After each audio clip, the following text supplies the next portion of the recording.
Bienvenidos sean todos al webinar solidario organizado por ADEN School of Government, perteneciente al grupo educativo ADEN.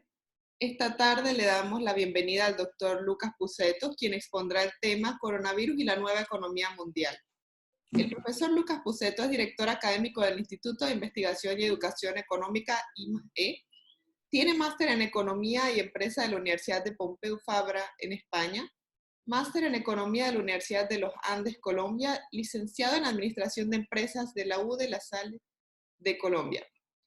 Antes de dar inicio al webinar de esta tarde, nos gustaría incentivar su participación con preguntas hacia el expositor utilizando la herramienta de chat ubicada en el cintillo inferior de la pantalla de Zoom. Pueden anotar en el chat sus preguntas y al final de la presentación tendremos un espacio de 15 minutos para resolver todas sus consultas. Solicitamos su atención y mantener los micrófonos apagados durante la conferencia para evitar ruidos externos que puedan molestar a los demás participantes. Sin más por el momento, profesor, podemos iniciar. Muchas gracias, Carla. Voy a compartir la pantalla. Te agradecería que me indiques si te puedes ver correctamente. Ahí deberían estar viendo el PowerPoint. Perfecto. Lo vemos y lo vamos a poner en modo presentación. Perfecto. Ahí se ve bien entonces, ¿no? Perfecto. Bueno, muchas gracias, Carla, por la presentación y muy buenas tardes para todos los participantes. Realmente es un gusto para mí estar acá con ustedes hoy en este tiempo que vamos a tener de una hora más o menos en total para debatir un tema bastante importante. Sobre mi presentación, digamos, no voy a decir demasiado más porque me parece que además obviamente soy profesor en la Escuela de Gobierno de ADEN, estoy dictando la materia de Economía de las Políticas Públicas. Tuve la oportunidad de estar en Panamá el año pasado, ya viajé varias veces por ADEN y esperemos que en algún momento, cuando termine de pasar toda esta situación, se pueda volver a tener estas actividades presenciales que son un gusto. Básicamente, cuando estábamos hablando con las autoridades de ADEN y pensando cuál podía ser el tema, a mí me parecía que era muy relevante, pensando también en el perfil de ustedes, sé que de los que se han anotado para la actividad están vinculados en mayor o en menor medida con las políticas públicas, pero también al menos tangencialmente con lo que tiene que ver con temas económicos.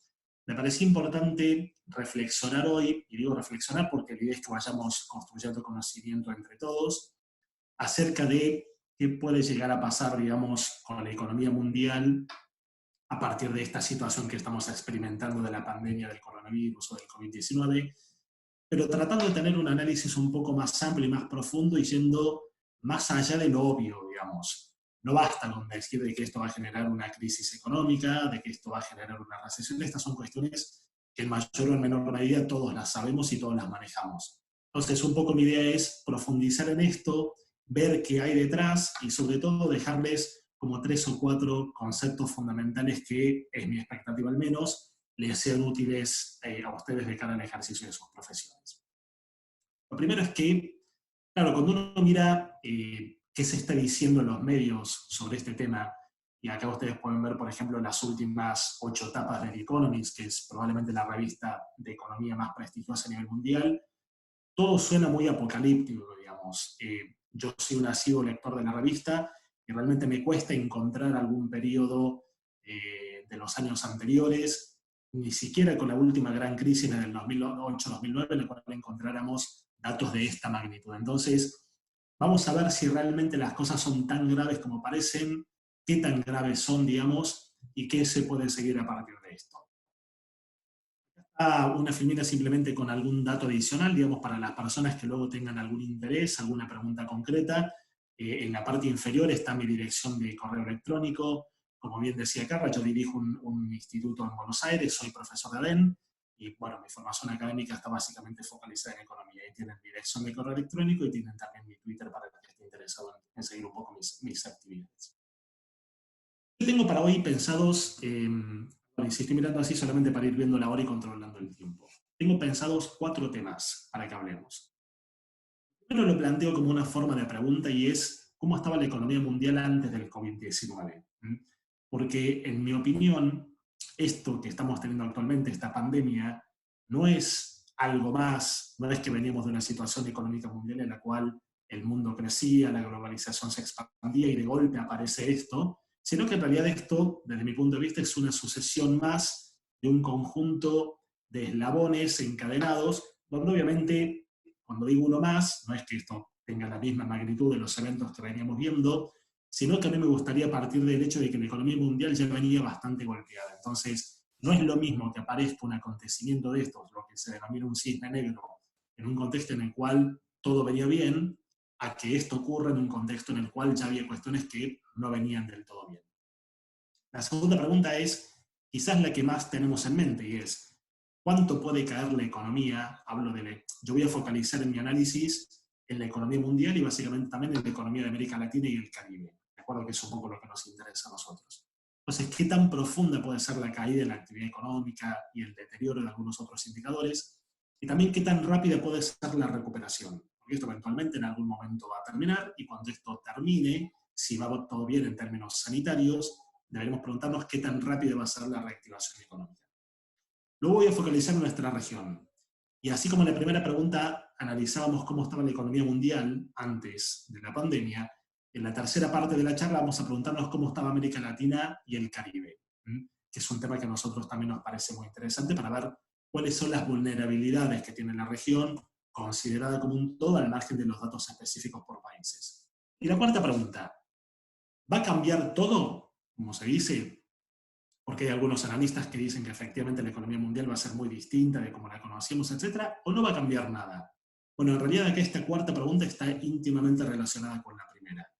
Mi opinión es que en realidad lo que vamos a tener después de la pandemia, igual en esto todos podemos estar equivocados, es que lo que se va a tener es una profundización de un conjunto de tendencias que ya teníamos desde antes del evento. Al margen de los cambios que haya a nivel social y todo lo demás, económicamente hablando, yo creo que lo que vamos a tener es una profundización de eventos que ya venimos observando de manera incipiente durante los últimos años. Entonces, vamos a comenzar con la primera pregunta. Como esto es economía, digamos, yo tenía dos alternativas cuando estaba armando la presentación, o llenar las filminas de texto o poner algunos gráficos. Entonces, he tratado de que los gráficos que vamos a ver a continuación sean muy simples y que ilustren eventos muy concretos. Entonces, la presentación tiene algunos conceptos y unos cuantos gráficos. Vamos con el primero. ¿Cómo estaba la economía antes de que comenzara el evento del COVID-19? Lo que ustedes tienen graficado aquí es la tasa de crecimiento de la economía mundial desde el año 1971 hasta el año 2019. Para cada gráfico tienen siempre la unidad de medida, la fuente de los datos, etc. La línea, obviamente la línea azul continua es la tasa de crecimiento anual y la línea discontinua, la línea recta, es la tendencia. Y claramente nosotros vemos que la tendencia era decreciente, digamos. El mundo venía creciendo cada vez menos en promedio durante los últimos años. Y de hecho, la gran caída que vemos en el año 2009 es obviamente la caída relacionada con la última crisis internacional. Hay luego una reactivación importante, pero en los últimos 6 años, 7 años, la economía mundial venía creciendo por debajo del 3%, un 2,8, un 2,9% en promedio, en una tasa bastante pobre. Entonces, el primer evento es que ya venimos viendo una desaceleración de la economía. ¿Qué pasó con América Latina? Esto es América Latina y el Caribe, toda la región completa en el mismo periodo. Exactamente lo mismo. Si ustedes se fijan, la pendiente de la tasa de crecimiento de la región, en este caso, es más pronunciado todavía, tiene más pendiente negativa. Evidentemente, esto está muy influenciado por los últimos datos muy malos de Brasil, por los datos de Argentina, por los datos de Venezuela, que son economías grandes. Brasil es la más grande, Argentina es la tercera de la región, Venezuela es una economía también importante, pero en todo caso la región no escapaba a lo que estaba pasando a nivel mundial, veníamos creciendo cada vez menos. Por si eso fuera poco, cuando miramos lo que tiene que ver con cuestiones vinculadas al comercio exterior, la situación también mostraba un estancamiento de este indicador en los últimos años. Lo que ustedes tienen aquí graficado es el volumen de comercio total mundial, exportaciones más importaciones de bienes y servicios, expresado como porcentaje del Producto Interno Bruto. La curva roja es el dato mundial, la curva negra es el dato de América Latina y el Caribe. La tendencia es exactamente la misma. En todo caso, América Latina y el Caribe estaba bastantes puntos porcentuales por debajo del mundo en lo que tiene que ver con la apertura económica, pero aún así, si se fijan, partimos de un valor en torno al 20% del Producto Interno Bruto, y la región ahora se movía entre un 40 y un 50%. Al margen del valor exacto que toma este indicador, acá lo relevante es que la globalización, tal como la entendemos, y es verdad que se puede medir de múltiples maneras, en lo que tiene que ver con movilidad de capitales, de personas, etcétera, pero este es como el indicador que más usamos en economía, la globalización viene estancada desde hace por lo menos 15 años. Y en América Latina más. De hecho, fíjense que el valor, el último valor disponible, que es el del año 2018, era prácticamente el mismo que teníamos hacia el año 2004-2005. Entonces, menos crecimiento a nivel mundial, menos crecimiento a nivel regional, y la globalización medida de esta forma, puesta en tela de juicio y estancada en un nivel alto, pero estancada, tanto en el mundo como en la región. Así las cosas, lo cual vemos de que no es que veníamos de una economía pujante, digamos, a nivel mundial y de golpe aparece el COVID-19, la economía ya venía mostrando algunos números preocupantes. Así las cosas, antes del COVID-19 encontramos 7 grandes temas de debate. Obviamente no tenemos tiempo para profundizar en cada uno de ellos, ni mucho menos, pero a mí me gustaría por lo menos dejarlos planteados porque creo que vale la pena, como decíamos recién, tener la película completa de dónde veníamos. El primer punto de debate era el que acabamos de mostrar, menos crecimiento. O sea, una tasa de crecimiento económico bastante pobre y bastante por debajo de los valores que veníamos teniendo en décadas anteriores. Segundo dato alarmante. El mundo viene viendo, desde los últimos 25 o 30 años, un preocupante aumento en la desigualdad en la distribución del ingreso. Lo llamativo es que esto se viene observando en economías industrializadas. Ustedes miran los datos de la distribución del ingreso en países como Estados Unidos, en China, en otras economías anglosajonas, en Europa probablemente no tanto, pero igual depende del tipo de país, y miden la desigualdad de la distribución del ingreso con el indicador que quieran. Probablemente el más conocido sea el coeficiente de Gini, pero a veces uno también se pregunta qué pasa con la parte del ingreso total que se apropia el 1% o el 10% más rico de la población. Son indicadores alternativos. Venimos viendo un deterioro en la distribución del ingreso y obviamente esto genera descontento social. Tercero, la productividad venía mostrando resultados paupérrimos. Vamos a ver más adelante que el motor del crecimiento económico es la productividad, y la productividad venía mostrando un desempeño muy pobre. Cuarto tema que se venía debatiendo, el desconcertante y escaso, en realidad podríamos decir desconcertante por ser escaso, vínculo entre tecnología y productividad. Si ustedes leen la secuencia, estoy diciendo menos crecimiento, menos productividad, lo cual debería llamarnos la atención porque tenemos menos productividad y menos crecimiento en un momento en el cual prácticamente todos los días aparecen disrupciones tecnológicas, y esto es por lo menos llamativo. Quinto gran tema, esta cuestión de cuánto trabajo van a sustituir las máquinas y todo lo demás. Acá tenemos gente que dice que la sustitución va a ser brutal, otros que dicen que no va a ser tanto así, pero lo que es cierto es que cuando uno analiza los datos, y en concreto el indicador para ver esto es la participación del trabajo en el ingreso total que genera una economía, este indicador viene disminuyendo, con lo cual el trabajo tiene cada vez menos participación. Resultado de todo esto, vuelven los nacionalismos, y uno puede hablar de nacionalismos de izquierda o de derecha, porque son distintos. En América Latina estamos acostumbrados a tenerlos de izquierda, al modelo venezolano. En Europa tenemos los nacionalismos de derecha, que son mucho más conservadores, en contra de las migraciones y todo lo demás. Y en medio de todo esto, economistas muy importantes preguntándose qué debería hacer el Estado ante esta situación de descontento, de incertidumbre, de analistas desconcertados, etcétera, etcétera. Así estábamos cuando aparece el tema del COVID. Dicho esto, la segunda pregunta que uno debería resolver es ¿qué tan profunda puede ser la recesión y qué tan rápida puede ser la recuperación? Probablemente la segunda pregunta sea la más importante. Bueno, ya tenemos algunos datos para poder juzgar la profundidad de la recesión. Ejemplo. A ver. Por ejemplo, este gráfico que ustedes están observando acá muestra la evolución de la tasa de desempleo en Estados Unidos. Vamos a mirar primero algunos datos de las economías que tienen datos más fiables y Estados Unidos, que es la economía más grande del mundo. Tasa de desempleo. Dato de febrero, 3,5%. Dato de marzo, 4,4%, y en marzo recién empezaban las cosas en Estados Unidos. Todavía estamos esperando el dato de abril. Hay diversas estimaciones. Una estimación muy factible, muy bien preparada, precisamente hecha por la Reserva Federal de Estados Unidos, estima una tasa de desempleo del 15% para Estados Unidos. Probablemente ese es el dato al que vamos a tener en abril. Segundo dato. ¿Qué pasa con la producción industrial? Otro indicador relevante, lo mismo. La evolución industrial entre enero del 2019 y marzo del 2020, último dato disponible de Estados Unidos, datos sin estacionalidad, con una caída brutal en marzo frente a febrero, sin tener todavía el dato de abril, en el cual esperamos una caída muchísimo mayor que la que estamos viendo para el mes de marzo. De forma tal que si yo tengo destrucción de empleo y tengo un estancamiento y una caída incipiente y que se va a profundizar en la producción industrial, lo que uno debería esperar para el caso de Estados Unidos es un deterioro notable de toda la economía. Entonces lo que aquí tienen graficado es, por trimestres, desde el primero del 2019 hasta el primer trimestre de este año, la tasa de variación del Producto Interno Bruto americano, o sea, la producción total de bienes y servicios, de un trimestre frente al trimestre inmediatamente anterior, datos sin estacionalidad, pero asumiendo que ese dato es anualizado. Es como si yo dijera, bueno, si en el primer trimestre del 2020, comparando con el cuarto trimestre del 2019, la economía cae en determinado porcentaje, ¿cuál sería la tasa equivalente si esa caída se mantuviera durante 4 trimestres?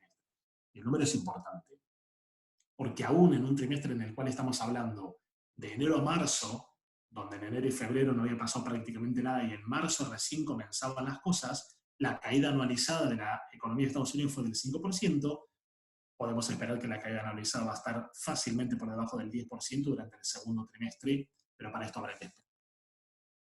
Si uno mira datos para la región, nos encontramos con otro tipo de cosas. Lo que ustedes tienen graficados son los datos para América Latina y el Caribe, no todos los países, pido disculpas si pongo todos los países, realmente el gráfico se complica mucho, pero estas son las estimaciones del Fondo Monetario Internacional para el año 2019 y el año 2020. Azul, 2019, barra roja, 2020. Entonces, salvo algún caso muy particular, digamos como la economía de Paraguay o la economía de República Dominicana, en las cuales la caída debería ser bastante baja, leve durante este año, con una caída del 1%, en el resto de las economías la caída va a ser muy importante. Y sobre todo es preocupante que se observa o se espera una caída muy importante. Igual estos datos son estimaciones preliminares, yo creo que esto va a ser bastante mayor de lo que nos imaginamos. Cuando uno mira por ejemplo, las 3 economías o las 4 economías más grandes de la región, es preocupante. Brasil va a caer casi un 6%, México, segunda economía de América Latina, va a caer más de un 6%, Argentina, tercera economía de América Latina, va a caer casi un 6%, la cuarta es Colombia, la quinta es Chile, digamos, una caída generalizada. Y esto uno puede decir corto plazo. Entonces, estos datos son simplemente una guía. Estamos atravesando todavía la pandemia, los datos que mostraba recién para Estados Unidos solamente muestran hasta marzo, todavía falta bastante. Estas son estimaciones del Fondo Monetario Internacional, que hasta son divertidas, porque esta es la estimación del Fondo Monetario hecha en abril.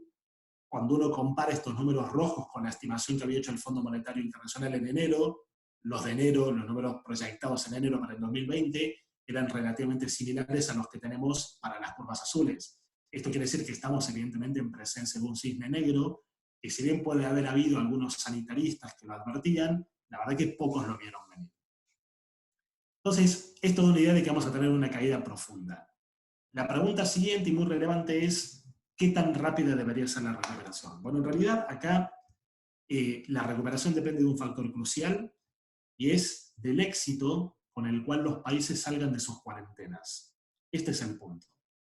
Cuando uno analiza, digamos, y por eso es que estamos poniendo bajo la lupa con mucha atención lo que está pasando sobre todo en las economías que ya han empezado a abrirse, como las economías europeas, Italia, España, Alemania, etcétera, etcétera, la clave para que haya una recuperación rápida, una recuperación en forma de V corta, es que no tengamos una recaída, donde una recaída querría decir volver a tener una cuarentena. Si volvemos a tener una cuarentena porque viene una segunda ola, cosa que bastante se esperan, pero lo importante es que la segunda ola no sea tan fuerte, pero en todo caso, si volvemos a tener una cuarentena, ahí sí que vamos a estar hablando de un efecto recesivo bastante superior al que están mostrando estos datos. Si no hay una recaída, digamos, los números que se esperan para la recuperación son muy optimistas. Vuelvo a mostrar los datos del Fondo Monetario Internacional. Aquí tienen 3 columnas, 2019, 2020, 2021. concentrémonos en los datos del 2020 y el 2021, que obviamente son proyecciones. Entonces, por ejemplo, el fondo espera que durante este año, en el 2020, vean la barra marrón clara arriba de todo, la economía mundial caiga un 3% y espera un crecimiento de casi un 6% para el 2021. ¿Esto qué querría decir? Una recesión muy fuerte en 2020, pero una recuperación extremadamente rápida, muy rápida. Acá tienen el cuadro separado por bloques de países. Arriba están las economías avanzadas. En Estados Unidos, por ejemplo, se espera una caída de casi un 6% para este año y una recuperación de 4,5% para el año que viene. La zona del euro, una caída del 7,5% y una recuperación del 4,7%. Japón, etcétera, etcétera. Vamos a ver las economías emergentes. China. Para China se espera un crecimiento del 1,2% para este año, que no es nada. China venía creciendo al 6%, y una expansión del 9,2% para el año que viene. Estamos hablando de una de las economías más grandes del mundo. La India, 1,9% positivo para este año, es una recesión para ellos. Para tomar magnitud de estos números, yo siempre digo que es importante entender de qué país estamos hablando. Uno podría pensar, bueno, no sé, hipotéticamente, la India va a crecer casi un 2%. ¿Cuál es el problema? Es un problema. Porque con semejante población para estos países, en la India, si la economía no crece al menos un 4-5% anual, inmediatamente el desempleo aumenta. Eso quiere decir que la economía de la India tiene que crecer al menos un 4% para que el desempleo se mantenga estable. Con un crecimiento del 2%, imagínense usted lo que va a pasar con la tasa de desempleo en la India. América Latina, lo que nos convoca, caída del 5,2% para este año, recuperación del 3,5% para el año que viene, y el fondo detalla el dato de las dos economías más grandes del mundo, con recuperaciones moderadas para Brasil y México. Me hubiera gustado que los datos para Brasil y México fueran un poco más altos, pero son ambos 3%. Al margen de esto, conclusión para la segunda pregunta, esperamos una recesión muy profunda, de magnitud desconocida todavía, y una recuperación, si no hay una recaída en términos sanitarios, muy rápida para el año 2021, y si es así, vacuna mediante, o habrá que ver qué termina ocurriendo, esto habrá quedado en un mal recuerdo, del cual deberemos aprender bastantes cosas. América Latina y el Caribe antes del COVID, en este contexto. Quiero mostrar ahora, quiero mostrar ante el contexto que estamos viviendo y ante lo que se viene, porque tengan en cuenta que en la mayor parte de los países de América Latina y el Caribe todavía no hemos llegado al pico de contagios. O sea, Europa ya sí, Europa está en la parte plana de la curva, o incluso algunos países en la parte de la curva, nosotros no. Y el esfuerzo que se está haciendo en toda América Latina es para que la curva no aumente exponencialmente, sino que se achate, con lo cual acá el pico todavía no ha llegado, y esto es algo para tener en cuenta. Necesitamos preguntarnos cuáles son las vulnerabilidades y cuáles son las fortalezas que tiene América Latina considerada en su conjunto ante esto. Estoy hablando en términos generales, en algunos casos yo voy mostrando algunos datos por países, en la mayor parte de los datos hablo del promedio de la región, porque evidentemente me encantaría detenernos en cada país en particular, sobre todo dado el interés que tienen ustedes, pero no tenemos el tiempo suficiente. Entonces, veamos algunos datos macroeconómicos de interés para la región que me parece que vale la pena mostrar. La región venía haciendo esfuerzos muy importantes y logrando mejoras muy importantes en cuestiones sociales. El gráfico que tienen a la izquierda muestra la proporción de la población viviendo con menos de $2 por día en América Latina y el Caribe. Este indicador, que es un indicador del Banco Mundial, esto de cuánta gente vive con menos de $2 por día, es el indicador que usa el Banco Mundial, lo sabrán, para ver cuántas personas están viviendo en extrema pobreza. Noten que ese indicador, hasta fines de la década del 90, estaba cómodamente instalado muy cerca del 15%, comienza durante la década del 2000 a reducirse de forma casi ininterrumpida, toca piso en el 2015 con un 4,1%, es decir, que la población, o el ratio de la población viviendo en extrema pobreza se redujo casi a la cuarta parte, entre la tercera y la cuarta parte, y en 2018 hay una muy leve reactivación, es el último dato disponible, hasta 4,4%, pero con un dato que sigue estando muy por debajo de los estándares que venía teniendo la región. Entonces, importantes avances sociales, esto es esencial, esto es muy importante. Segundo, el gráfico que tiene a la derecha. La región considerada en su conjunto viene haciendo esfuerzos muy significativos y yo creo que ha tenido logros notables en términos de estabilizar sus macroeconomías. Cuando uno analiza la macroeconomía de un país o de una región, hay muchos indicadores para tener en cuenta, pero yo acá tomé básicamente tres. El primero es la curva azul, es la tasa de inflación. Fíjense que para el periodo que estoy analizando, que es 2000 a 2019, en todos estos años la inflación promedio de la región, digo promedio porque hay outliers, está el caso de Venezuela, está el caso de Argentina, pero quitando estos dos casos hay pocos más con inflaciones altas. En todos los años, estamos hablando de 20 años, la inflación siempre estuvo por debajo del 10%.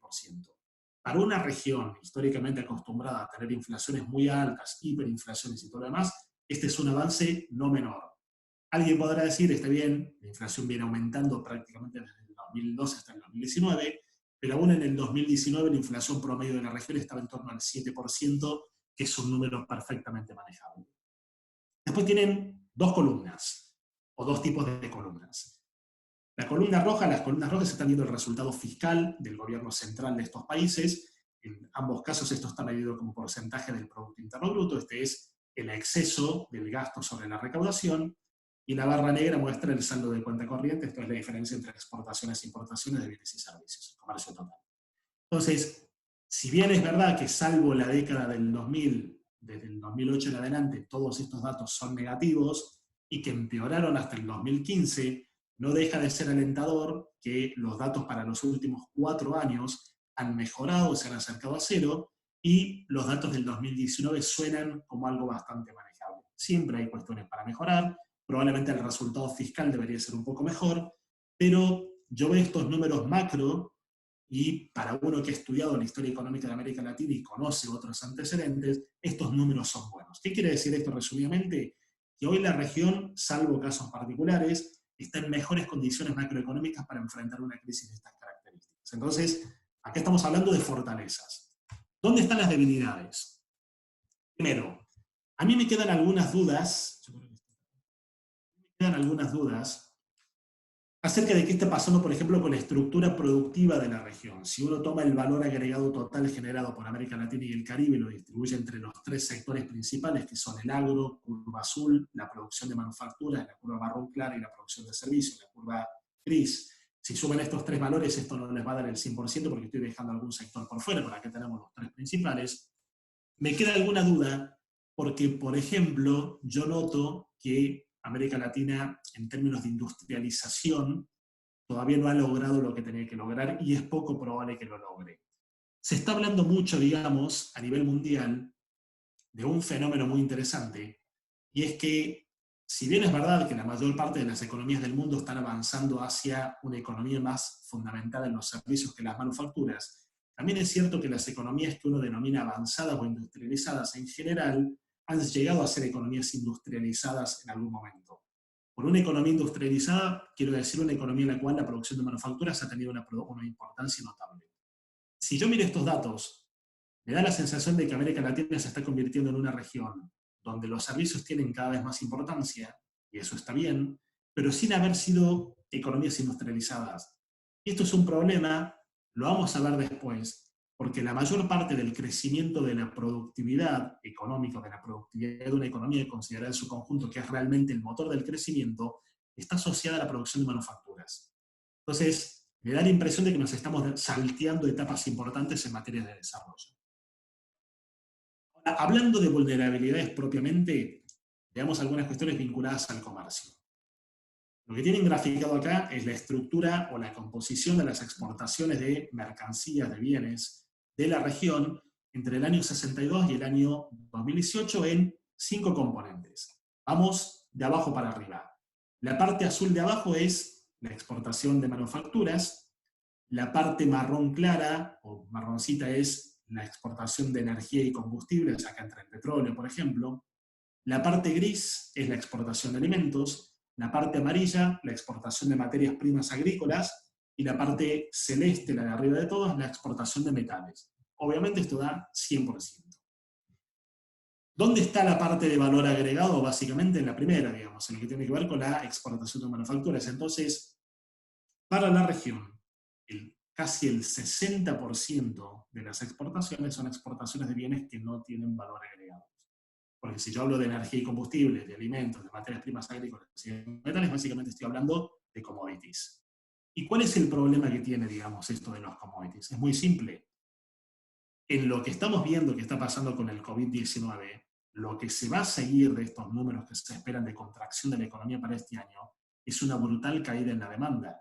Entonces, a partir de esto, uno se puede encontrar con cuestiones que en principio son totalmente disparatadas, como que el petróleo, al menos el WTI, como lo habrán visto en los diarios en los últimos días, toma un valor negativo. Cuando un precio toma un valor negativo, uno debería agarrar absolutamente todos los libros de microeconomía que he usado para estudiar y prenderlos fuego, digamos, porque es algo totalmente ilógico. Estoy pagando para que se lleven lo que yo estoy produciendo. La consecuencia de eso, que fue una cuestión anormal, es que la producción de petróleo difícilmente puede detenerse, pero ante una caída brutal de la demanda con una reducción sin precedentes, ¿qué termina ocurriendo? Que no tengo lugar para almacenarlo. Entonces, cuando yo no tengo lugar para almacenarlo y veo que la producción no se detiene, y tengo los contratos, digamos, que vencían, por ejemplo, en marzo o en abril, estoy desesperado para entregarlos y por eso el precio toma un valor negativo. Sea como sea, uno puede augurar que durante los próximos años los precios, a ver, por lo menos durante este año, no deberíamos tener una recuperación, ni mucho menos es más, una depresión de los precios de los commodities. Y básicamente acá estoy mostrando la evolución de los tres tipos de commodities que más nos interesan en América Latina, que es el precio de los alimentos, curva azul, metales, la marrón, y energía, donde incluimos petróleo, gas y este tipo de cosas, en la curva gris.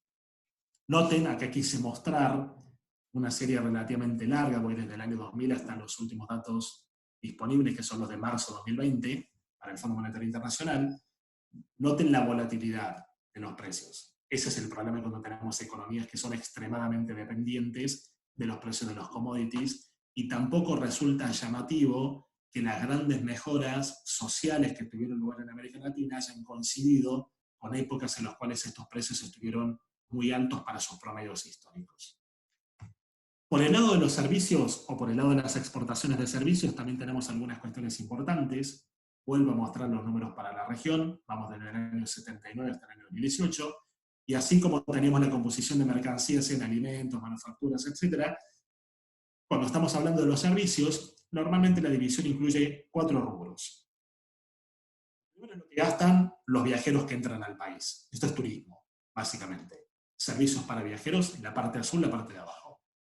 La parte marrón clara, naranja, como quieran llamarlo, es lo que está asociado al transporte, con lo cual también es un ingreso por servicios vinculado a la movilidad de las personas. La parte gris es lo que tiene que ver con exportaciones de servicios vinculadas a la computación y las comunicaciones, las tecnologías de la información y la comunicación. Y la parte amarilla es lo que tiene que ver con exportaciones de productos vinculados a la industria del seguro y a los servicios financieros. Evidentemente, en un momento en el cual las líneas aéreas no están viajando, el turismo se va a derrumbar, habrá que ver en qué condiciones se vuelve a viajar y todo lo demás, los dos rubros más afectados por el COVID acá son los dos primeros: servicios para viajeros y servicios de transporte, que representan para la región más del 60% de las exportaciones en concepto de servicios. Lo que les comentaba hace un momento, números agregados para toda la región. Hay países para los cuales el turismo representa mucho más que para otros, digamos. Evidentemente, por ejemplo, para las economías caribeñas, la industria del turismo es una industria fundamental. También uno debería preguntarse cuánto representan, digamos, las exportaciones de servicios dentro de las exportaciones totales de un país. Y acá también hay casos y casos, pero si uno analiza el promedio de la región, es cierto que la mayor parte todavía está representada por las exportaciones de mercancías, lo que vimos recién, y no por las exportaciones de servicios. Pero acá están las vulnerabilidades fundamentales. Ahora, ¿cambiará todo o no cambiará nada, digamos? Ante este contexto y habiendo visto también cuáles son las vulnerabilidades de la región, cuáles son sus fortalezas, habrá que ver paso, pero esto es en términos agregados para la región. En cierto modo, uno podría decir que no va a cambiar nada. Piensen en esos 7 ítems que yo les comentaba al principio, que eran a nivel de economía, de políticas públicas, antes del COVID-19.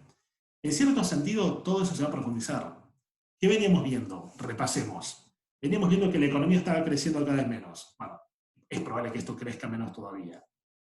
Veníamos viendo que la globalización estaba estancada.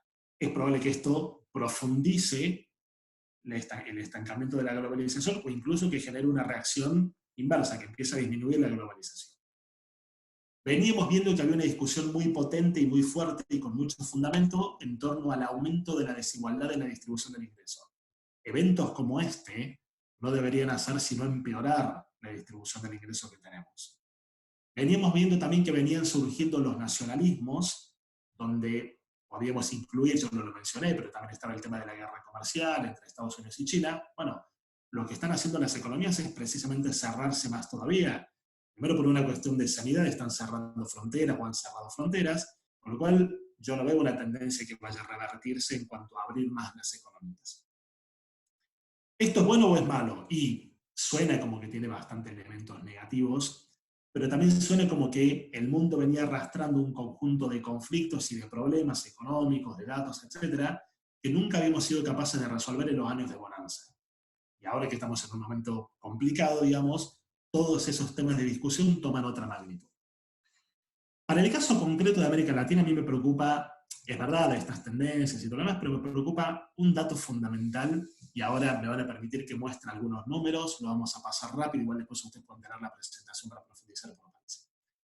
Cuando uno ve qué tipo de cosas pueden cambiar, y veíamos, por ejemplo, en las estimaciones del Fondo Monetario Internacional que se espera una recuperación rápida de la economía, a mí lo que más me preocupa es que esta crisis deje secuelas permanentes en el crecimiento de la productividad de las economías. Esto es lo que más me preocupa. Donde cuando estamos hablando de productividad, ya veremos a qué nos referimos, pero adelanto, estamos hablando de cuestiones tecnológicas y de cuestiones vinculadas a la eficiencia productiva en cuanto a qué sectores son los más eficientes, qué tipo de empresas son las más eficientes para producir.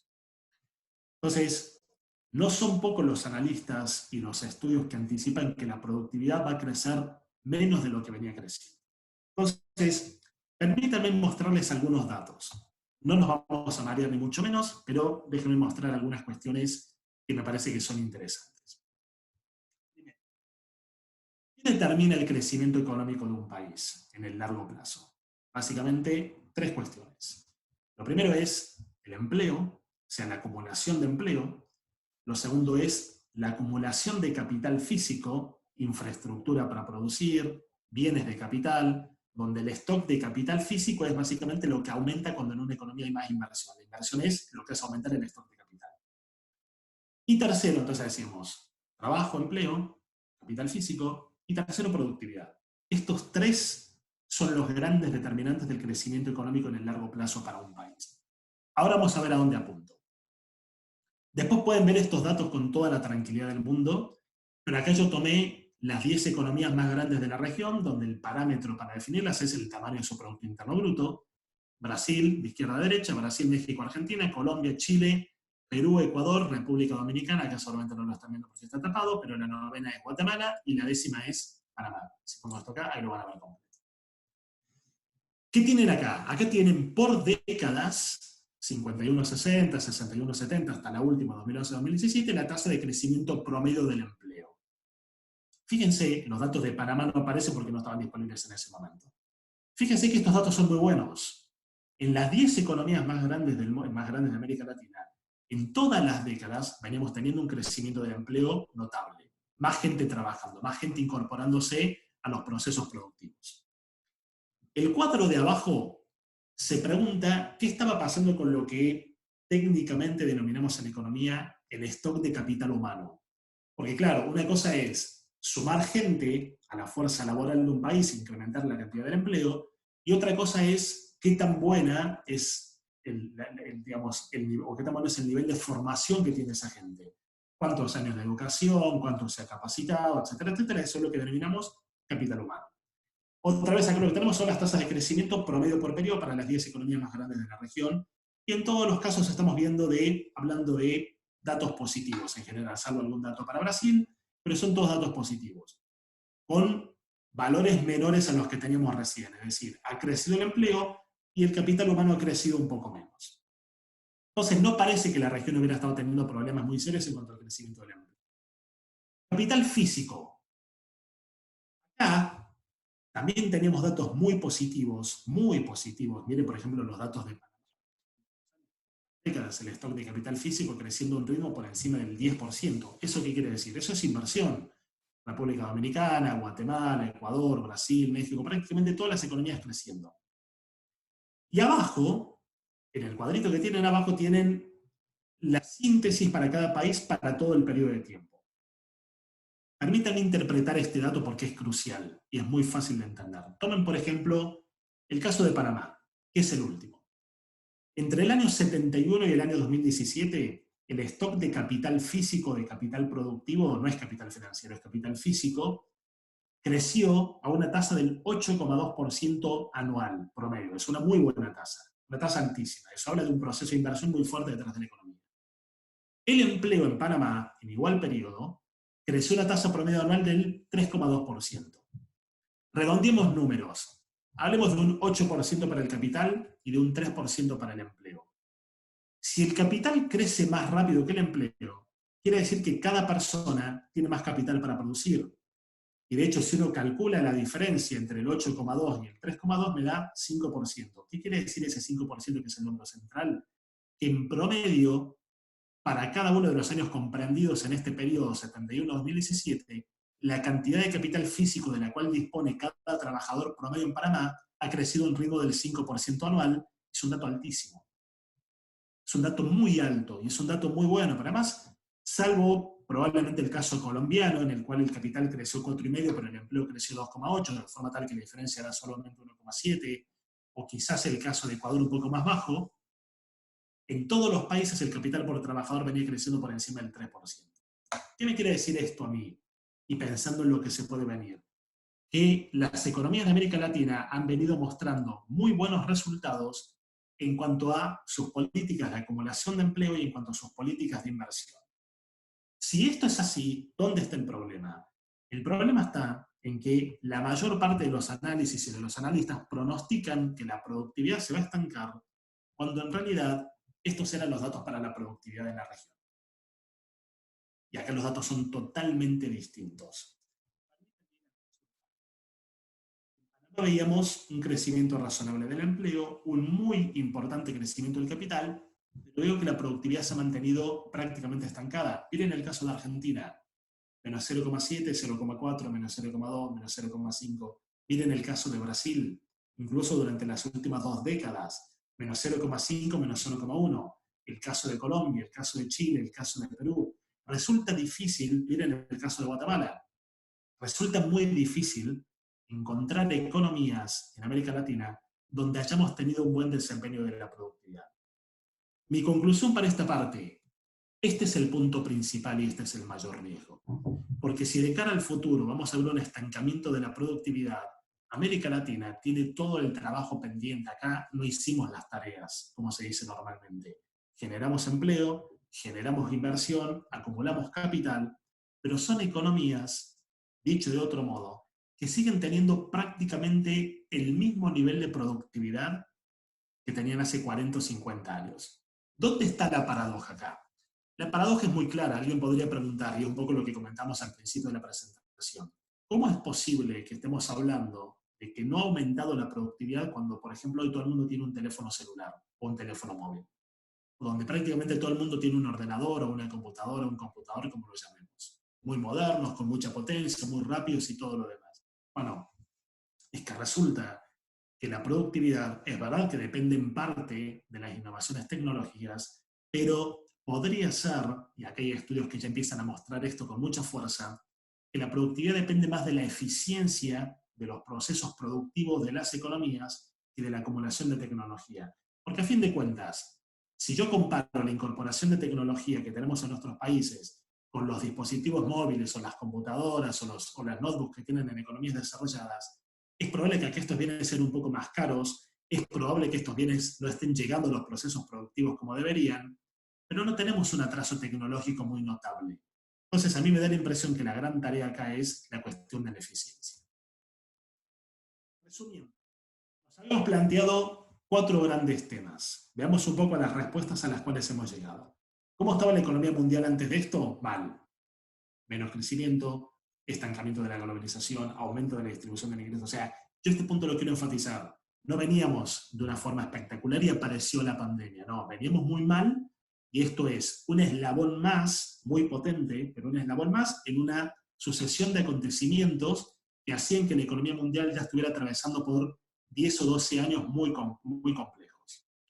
Segundo, ¿qué tan profunda puede ser la recesión y rápida la recuperación? Vimos algunos datos. No tenemos datos todavía, en realidad no tenemos la estimación completa de qué tan profunda va a ser la recesión, pero esperamos que sea muy profunda, probablemente casi sin precedentes, pero afortunadamente también esperamos que, salvo que haya una recaída, digamos, o que la segunda ola de contagio sea muy potente, de forma tal que los países tengan que implementar nuevamente procesos de cuarentena, esperamos que la recuperación sea muy rápida y que la economía mundial, América Latina y prácticamente todas las economías en 2021 estén creciendo otra vez.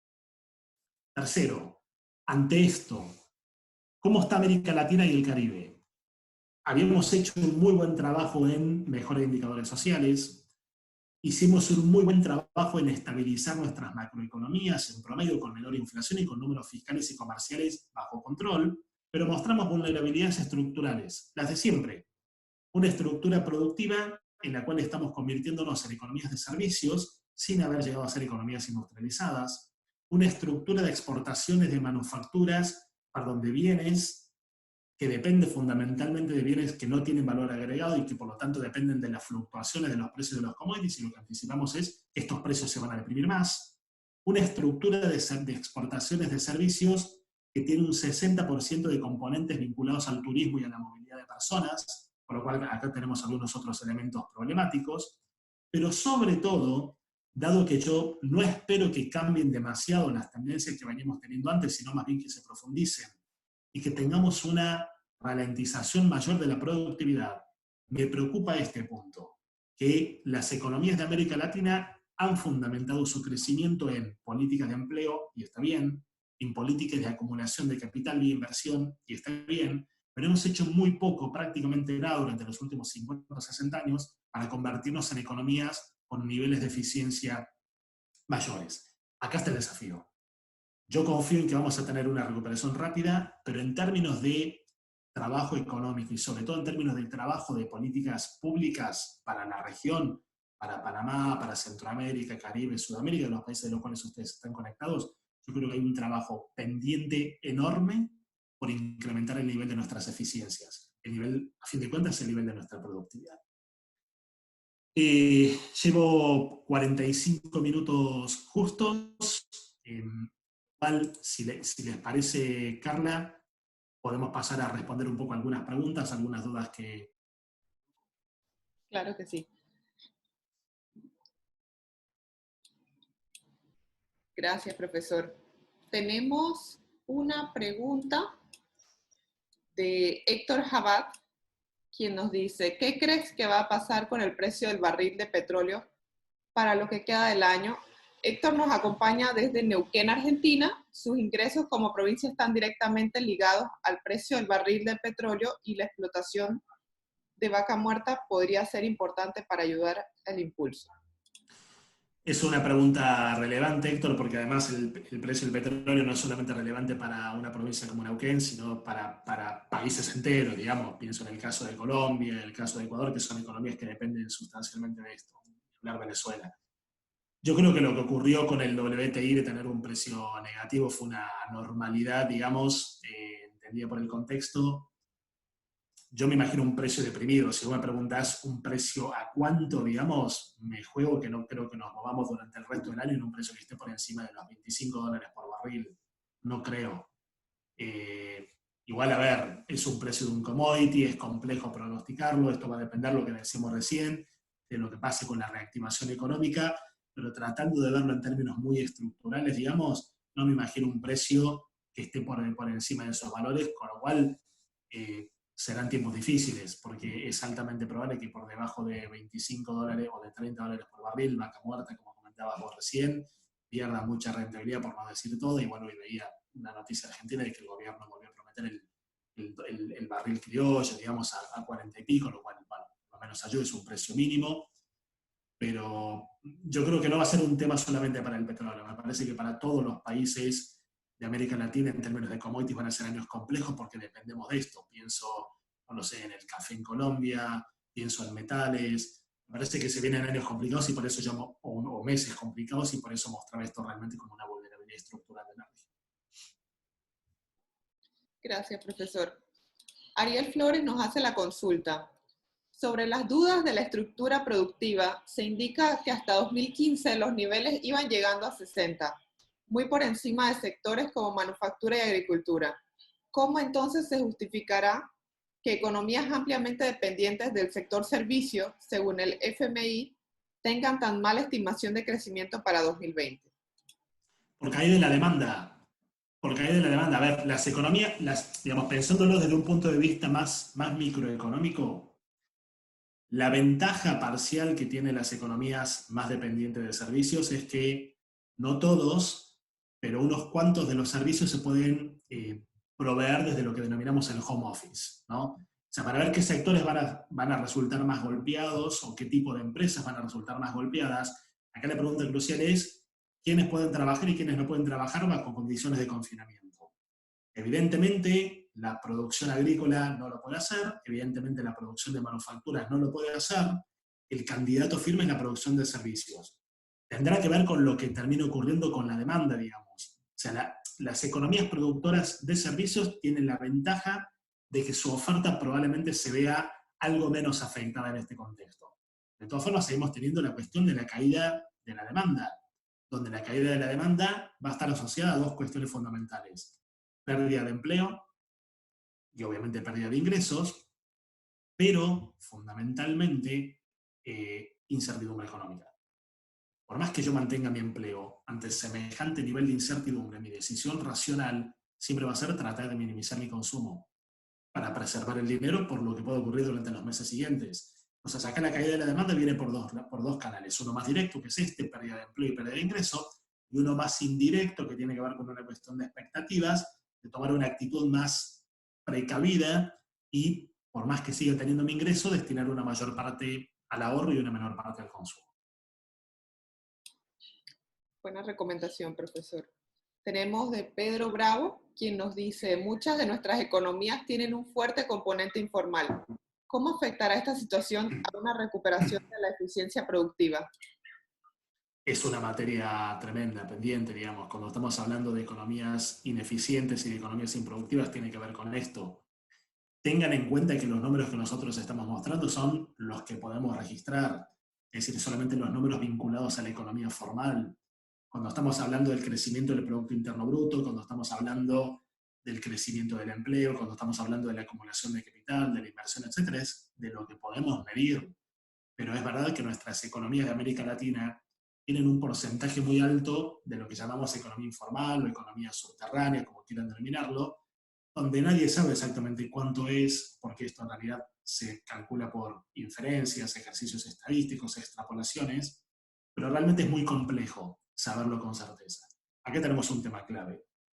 Con estos niveles de informalidad, es altamente probable que esa mano de obra esté trabajando en sectores que son relativamente ineficientes. Y la mano de obra formal es altamente probable que esté trabajando en sectores eficientes. La clave para aumentar la eficiencia y por lo tanto para aumentar la productividad, que lo estoy pensando en términos de políticas públicas para los que se dedican a esto, es pensar qué tipo de políticas de movilidad de factores se pueden utilizar para que la mano de obra o el empleo termine convergiendo en los sectores en los cuales un país es más estratégico y tiene más ganancias de productividad, dejando de lado probablemente sectores más tradicionales, y por sectores más tradicionales no digo sector primario ni sector productor de alimentos, no digo eso, digo sectores con bajo nivel de eficiencia y bajo nivel de productividad. Gracias, profesor. Tenemos una última pregunta de parte de Salomón, quien nos dice, el 82% del Producto Interno Bruto de Panamá corresponde a comercio y servicios. Ante las tendencias al proteccionismo producto de la pandemia, ¿qué nos puede comentar? Y Panamá va a ser una economía que no la va a pasar bien por esto. De hecho, fíjense que la estimación para este año para Panamá es una caída del Producto Interno Bruto de más o menos un 2%, con respecto al 2019, y si yo no recuerdo mal los números, es la primera caída que va a tener Panamá en los últimos, no lo sé, corríjanme los que son de Panamá, pero en los últimos 20 años, digamos. Creo que incluso la crisis 2008-2009, no sé si Panamá entró en recesión, obviamente hubo una desaceleración muy importante, pero creo que el Producto Interno Bruto no entró en terreno negativo en la comparación anual. Ese es el tema, digamos.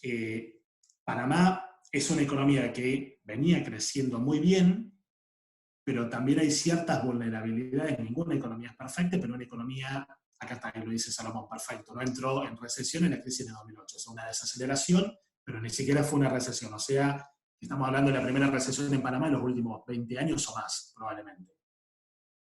Es una economía muy expuesta.